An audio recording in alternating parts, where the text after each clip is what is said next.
If you're hungry, there's meat turning on the spit outside. If you're bearing illness, find a place to lay your head down and I'll fetch you a poultice. Whatever your troubles with Edgewater, leave them at the gates and be welcomed here. Any questions, dear? I have been called that, among other things. Green Thumb, grandmother, the strange old lady who keeps flowers. But yes, Adelaide will do just fine. Excuse me, Miss McDevitt? Sorry, it's just... You got such pretty trees in here. Why, thank you. You're Robert's girl, aren't you? I remember when you were but a sprout. Thomas speaks of you often. Are you staying long? You should try some of my tobaccorn tea. I brew it in an old spittoon, but it's been cleaned.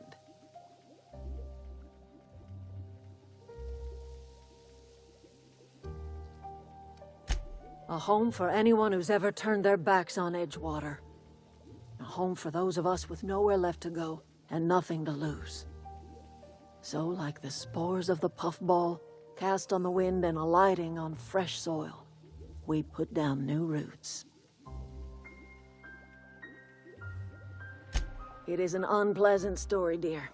But the short of it is that sometimes one wakes up and realizes the place that was once her home for much of her life has changed. The home in which we spent our lives has left us behind, and so we must move on. And that is as much as I will say on the subject. No, dear. The garden belongs to us all. Life is the gift of the universe, and the universe yields its bounty equally, absent of prejudice.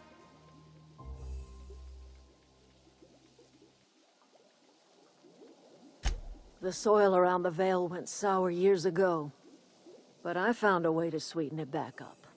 The secret recipe is a little bit of elbow grease, a dash of love, and a heaping pile of special fertilizer. Reed Thompson? Reptile?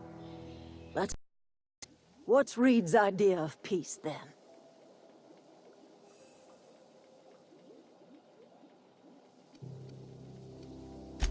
Make amends. Spare me. Only thing Reed knows how to make is a mess. Like everything else that comes out of Edgewater, that peace offering is canned. I and my own went out here by ourselves.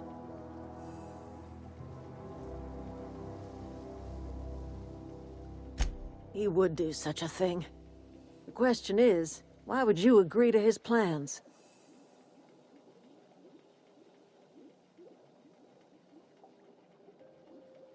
Cannery's got a regulator. You want ship parts, you ought to rip them out of the cannery's guts and leave us be. If you're going down to the plant, you should divert power away from Edgewater and toward our end of the grid. Think about it. You'd be liberating an entire town from a lifetime of service to that odious cannery. Seems the sort of thing a hero would do.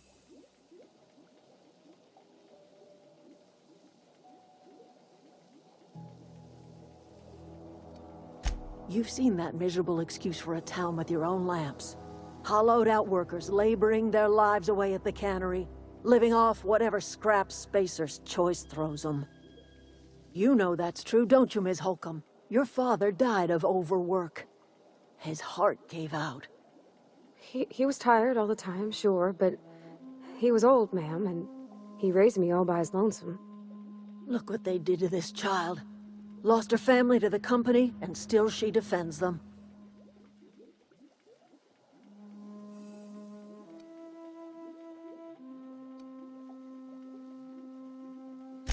It's not much of a living. Every single person in that town has sold themselves to Spacer's Choice. The company owns them. Body, blood, and bones. You've been there. You've seen it. All anyone ever does is toil over a cannery. They give their lives for some heartless corporation, and then they're tossed into a Spacer's Choice brand cemetery. Life in Edgewater grinds to a halt. The cannery shuts down, workers desert in droves, and our own little camp grows and thrives.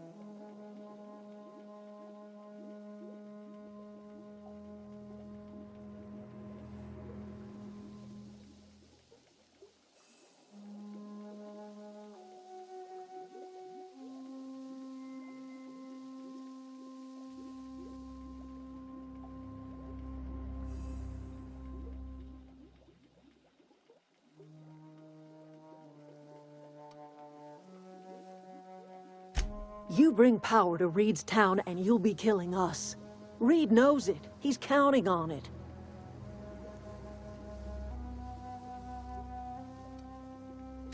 I trust you will listen to your conscience.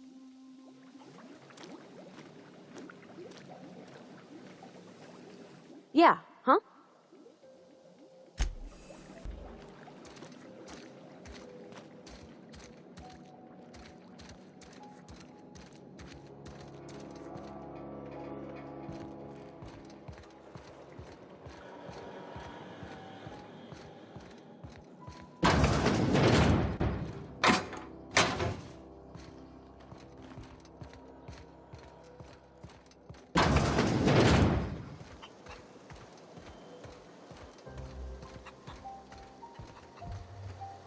You hungry?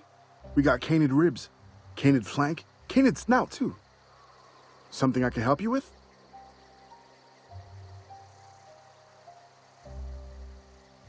You mean Zoe? Yeah, we were pretty close. Not like her to go loping off.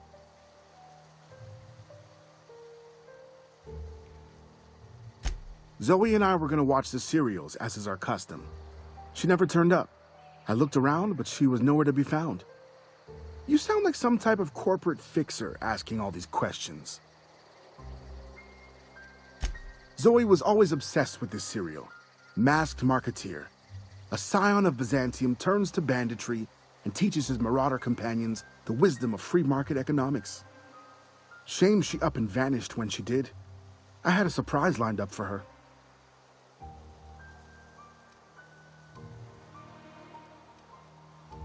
The other day, I got my hands on a genuine copy of the latest Masked Marketeer. I was gonna surprise Zoe with it, but she was gone the next day. Not much of a chance, no. Mind if I ask why you're interested? Zoe's living with marauders?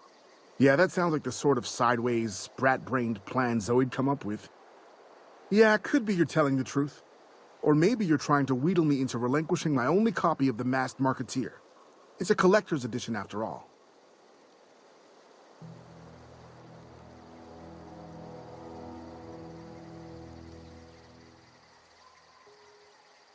Yeah, you're probably right. A true fan would have displayed a gleam in their eye upon hearing the words collector's edition. Here you go, latest copy of the Masked Marketeer. Tell Zoe we're all waiting on her. I'll help if I can. Can't say I recall Zoe ever acting strange. Well, except for her habit of writing things down on scraps of paper. She called it journaling, but I think it's just plain odd. Hey, I got time. Fresh off the limb, and that includes canid meat.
right?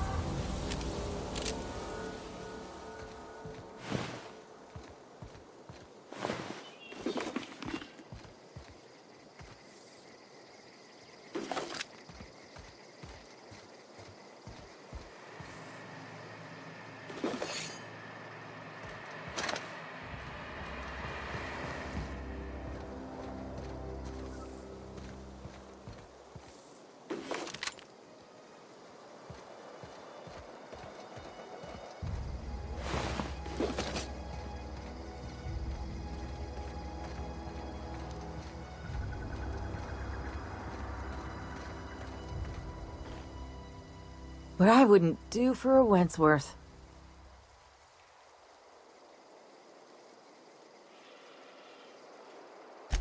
Why? Adelaide wants me back on garden duty or something? Thanks, but I'm not going anywhere. This is where I belong.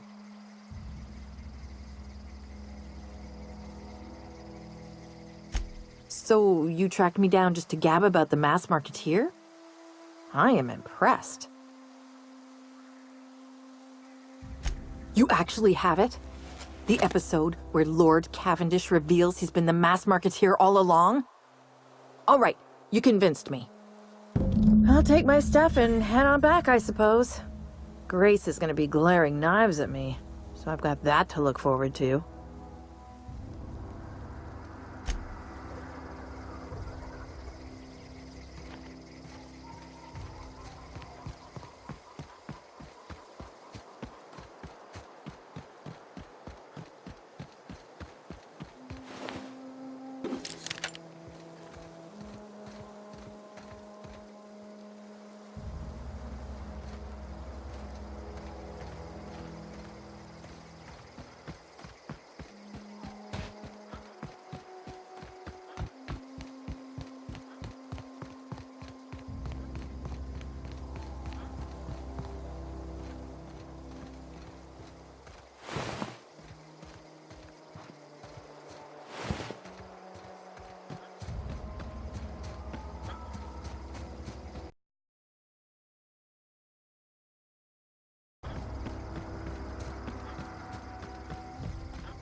What is it?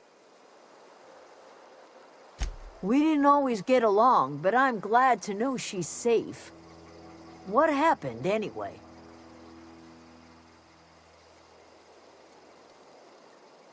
You pretty much did my job for me. Least I could do is pay you for your trouble. Let me know if I can do something for you.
I've been feeling pretty low these days. Vale's a little safer, thanks to you. We pay by the finger. What do you have for me? Mabel Burgess. Age 37? Right or left-handed? Let's just say, no longer applicable. I remember Doc Burgess. Conducted my physical every fiscal quarter. Guess she couldn't keep her hands off her patient's medicine. Well, that's all three. I must remember to requisition some more fingerprint ink.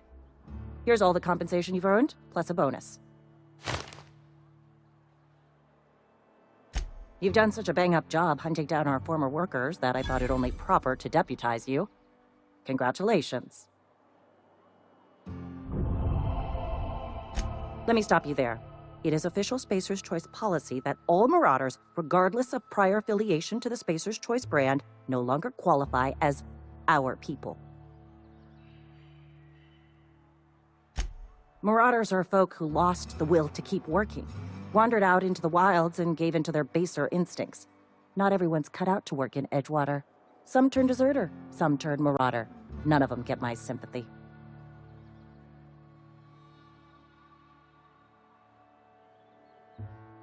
Uh-huh. I recall young Eugene. Good kid. Nice smile. Fussy about his health, though. Took a little too much adrenatime. That'll do a number on your brain matter. Says so right on the warning label. Violent psychosis is a well-documented and legally accounted for side effect of adrenatime.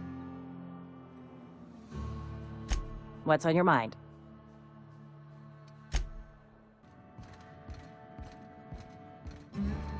Any progress on that matter we discussed? Wonderful. This is fantastic. Well worth all the sacrifices Wait. What the fuck is this? Is this French? I can't fucking read French. It's a law-forsaken joke is what it is. French! Ha! I was so high and mighty, preaching to the yokels about following the plan, while fighting it at every turn.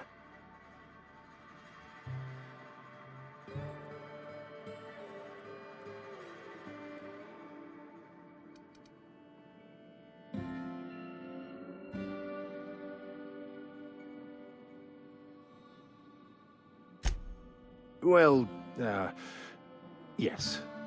But I assure you, it was not for personal gain, only for the greater good.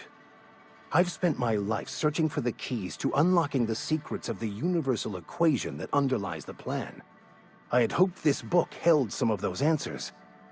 I became so desperate, I even got myself assigned to this plague-ridden backwater to find the damn thing.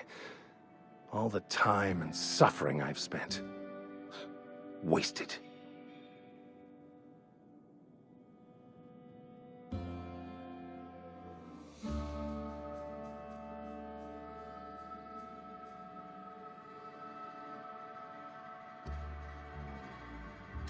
Bakono, the author, had some interesting theories about man's perception of reality that I thought could be applied to our attempts to decipher the plan. Unfortunately, he was also one of the founders of the Philosophist school of thought, so the book is banned in this colony.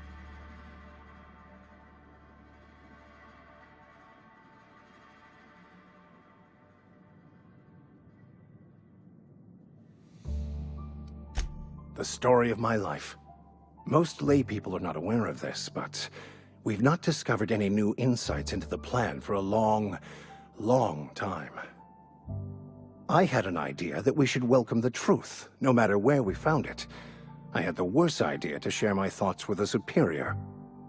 And that's how I ended up assigned prison duty, where I was fool enough to let an inmate bend my ear with stories of an original Bakono journal. Philosophism's a false religion that stands in contradiction to almost everything we know to be true. They believe all is chaos, in stark contrast to OSI's belief in the plan. But most of the philosophist perversion of Bakono's thoughts came more than a century after his death. But that's neither here nor there. What I need to do now is to find a translator, obviously. But to do that, I'll first need to secure transport. You have a ship. Perhaps I could make myself of use to your crew.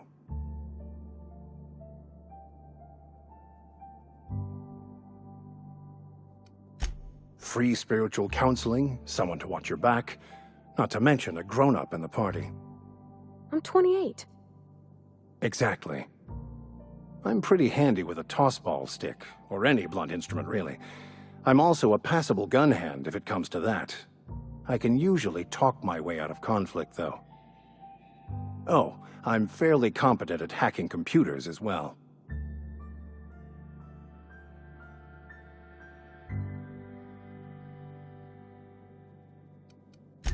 Of course.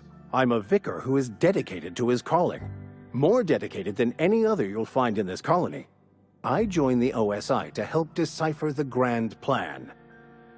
But instead, I ended up the vicar in a prison due to ignorance and politics.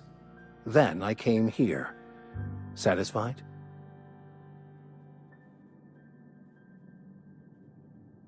Fantastic.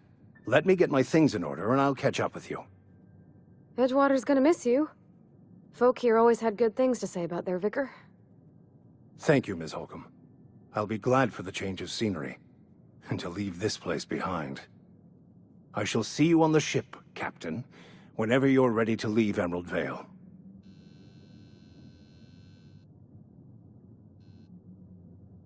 Where are we headed?